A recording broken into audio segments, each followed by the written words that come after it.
The Star Wars universe has some of the richest lore of any fictional creation, right down to the literal laws that exist, and surprise surprise, some of them are pretty damn weird. I'm Will for What Culture, and here are 10 strange laws all Empire employees must follow in Star Wars.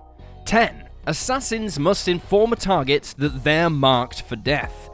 Empire-employed assassins and bounty hunters have of course appeared countless times across Star Wars media, but did you know there are actually very official Imperial guidelines about their rules of conduct? The mandated practices for Empire-sponsored assassins originated in the 1996 short story Payback, The Tale of Dengar, which, while now technically part of the Legends continuity, like every other Legends entry on this list, it doesn't directly conflict with anything in the new continuity. Section 2127 of the Imperial Penal Code, typically referred to as the Imperial Legal Code in more recent Star Wars media, states that assassins working for the Empire are legally obligated to inform their assassination targets they have been hired to kill them. Furthermore, the code dictates that the assassin must give their mark a weapon, because the target has the legal right to defend their life, and wait 3 minutes to kill them, so they would have a short head start to try and make their escape.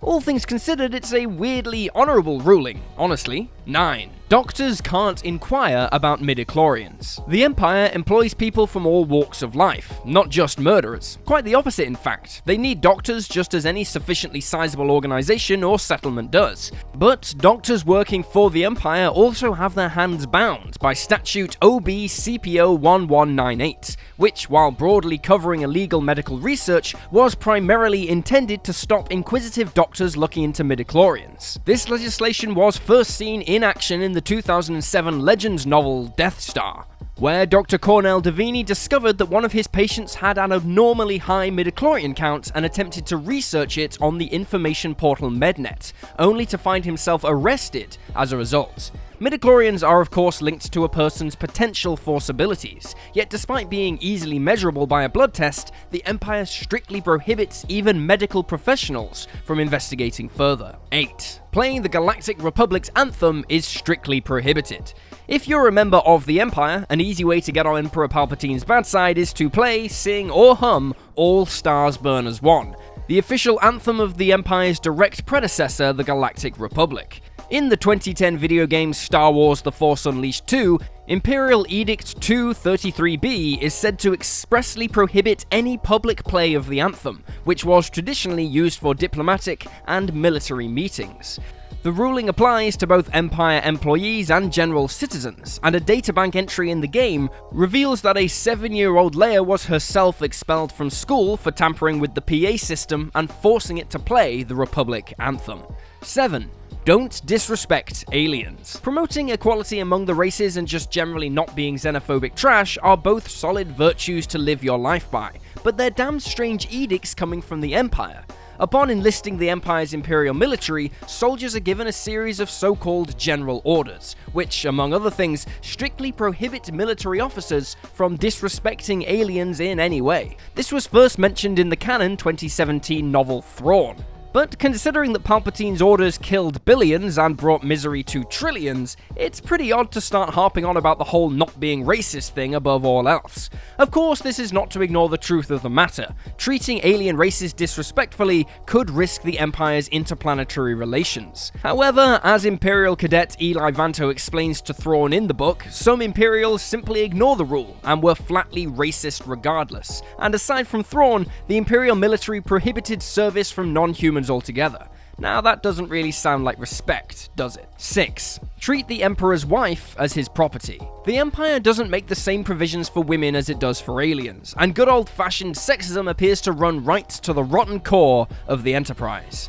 This is evidenced no better than in the 1993 book Queen of the Empire. During the wedding ceremony of Empire mutant warlord Trioculus and a Leia droid replica, Grand Moff Hissa reads from a book called The Dark Book of Imperial Justice. The passage in question states that, by Imperial law, when the Emperor takes a wife, she becomes his property, obliged to obey his every word and bow down before him whenever he wishes a show of obedience. Though the exact nature of Palpatine's marital status remains up in the air post the rise of Skywalker, it is simply an accepted fact that any Emperor's potential spouse is dehumanized and considered a thing by both the Emperor and the Empire as a whole. It probably shouldn't surprise anyone that this ruling has not been depicted in any of the Star Wars movies, because, yeah, pretty dark and pretty, creepy. 5. An officer's service can be indefinite on threat of death. If you're at all familiar with the US military, you'll be aware of their controversial stop-loss policy, where any member's period of duty can be involuntarily extended beyond its contractually stipulated period, typically while the US is involved in a major conflict. This ended up bleeding into the world of Star Wars in the aforementioned Legends Death Star novel, where an Imperial military stop-loss order was instituted for those in service of the Empire. The IMSLO can be used to retain anyone employed by the Imperials, from soldiers to doctors to special operators. But unlike the real-life stop-loss, the implication is that anyone who attempts to challenge the extended duty would face fierce reprisals, and perhaps even execution. Given that the Empire is a colossal juggernaut, both literally and figuratively, one imagines that mounting a legal challenge against an IMSLO is pretty much impossible. And so it's very easy for a wrong-minded Emperor to retain officers in their employ in perpetuity. If you've ever wondered how the Empire amassed quite such large numbers, this might be it. 4. Endangered species must be preserved at all costs. The much-loved 1998 strategy game Star Wars Rebellion introduced fans to the concept of the Imperial Species Preservation Zone, a designation given to planets which contain specific endangered species that the Empire wishes to protect. Civilian travel to these planets is heavily restricted by the Empire, while Imperial soldiers are naturally obligated not to bring harm to the rare indigenous creatures residing on the planets. This is all well and good, except it completely glosses over the fact that both the Empire and its successor, the First Order, have no qualms whatsoever about obliterating planets with giant superweapons, with nary a care for the species, human or otherwise, living on them. This one feels very much like one of those do as I say, not as I do kind of situations.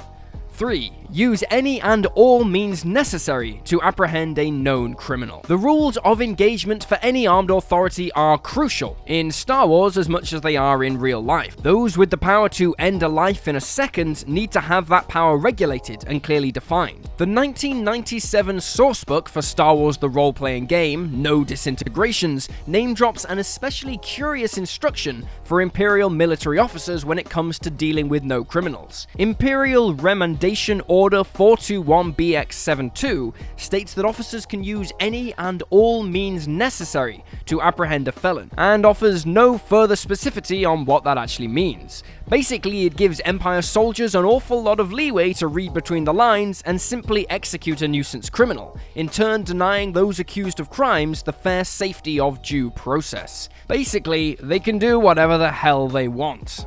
2. Stormtroopers can't remove their helmets while on duty.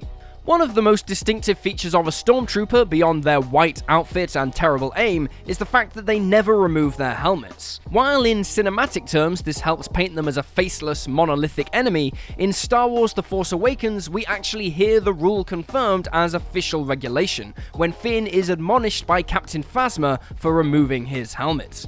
And with The Force Awakens being a recent major movie and all, this lore is clearly about as canon as things get. Though the helmet undeniably provides massive amounts of protection and tactical support to a Stormtrooper, it sure must get hot wearing the damn thing for an entire 8, 10 or 12 hour shift. But at the end of the day, if you need to wear a helmet to keep your job, a job where your boss is the hard ass to end all hard asses, then it's perhaps understandable that so few have ever bothered to flout procedure. 1. Don't post a private bounty without informing the Empire. Just another one of the many things the Empire takes incredibly seriously. They apparently don't much care for Imperial officers who post private bounties without first running it by their superiors. According to Galaxy Guide 9, Fragments from the Rim, a supplementary Legends book for Star Wars the role-playing game, officers who wish to post a bounty must first notify the Imperial Office of Criminal Investigations. If not, they are in violation of the Empire's Assault and Injuries Act. This is likely because the Empire collects a commission from every posted bounty. And so posting one outside of their remit would of course deprive them of their precious money. So, as with most things, it comes down to cold hard cash. But quite why the Empire is allowed to regulate the private business dealings of their employees away from work is anyone's guess. Honestly, those guys might want to unionize or something. And there you have it, folks, 10 strange laws all Empire employees must follow. Feel free to drop this video a like if you enjoyed it, and drop me a follow on Twitter at YouSlyDarlU. I'm Will for What Culture, thanks for hanging out, and I'll see you next time.